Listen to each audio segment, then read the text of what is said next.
Gang స్టైల్లో దాడులు. గుజరాత్లో షాకింగ్ ఘటన. నకిలీ ఈడీ అధికారుల ముఠా హల్చల్. సూర్య గ్యాంగ్ సినిమాలో చోరీ చేసిన సీన్ ను సరిగ్గా నిజ జీవితంలో అమలు చేసిన దొంగల ముఠా గుజరాత్లో కలకలం రేపింది. నకిలీ ఎన్ఫోర్స్మెంట్ డైరెక్టరేట్ అధికారులుగా నటించి ఓ జ్యువెలరీ షాప్ యజమానిపై దాడి చేసిన ఘటన దేశవ్యాప్తంగా చర్చనీయాంశమైంది. డిసెంబర్ 2న గుజరాత్లోని గాంధీధామ్లో ఉన్న రాధికా జ్యువెలర్స్ షాప్పై ఈ ముఠా సభ్యులు దాడి చేశారు. మొత్తం 12 మంది సభ్యులు ఈడీ అధికారులమంటూ షాప్లోకి ప్రవేశించారు. తాము అధికారులమని నిరూపించేందుకు నకిలీ ఐడీ కార్డులు కూడా చూపించారు. షాపు యజమానిని బెదిరించి అకౌంట్ల వివరాలు, బంగారం, నగదు చెప్పాలంటూ ఆదేశించారు. ముఠా సభ్యుల నటన నిజమైన అధికారుల కంటే తక్కువేమీ కాకుండా ఉండటంతో షాపు యజమాని భయాందోళనకు గురయ్యాడు.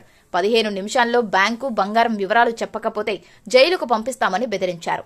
భయపడిపోయిన షాపు యజమాని అన్నీ తీసి బయటపెట్టగా చివరకు 25 లక్షల రూపాయలు విలువైన బంగారం, వెండి నగలు, నగదును దోచుకొని ఈ ముఠా అక్కడి నుంచి పరారైంది. ప్రస్తుతం ఈ ఘటనకు సంబంధించిన వీడియో సోషల్ మీడియాలో వైరల్ గా మారింది.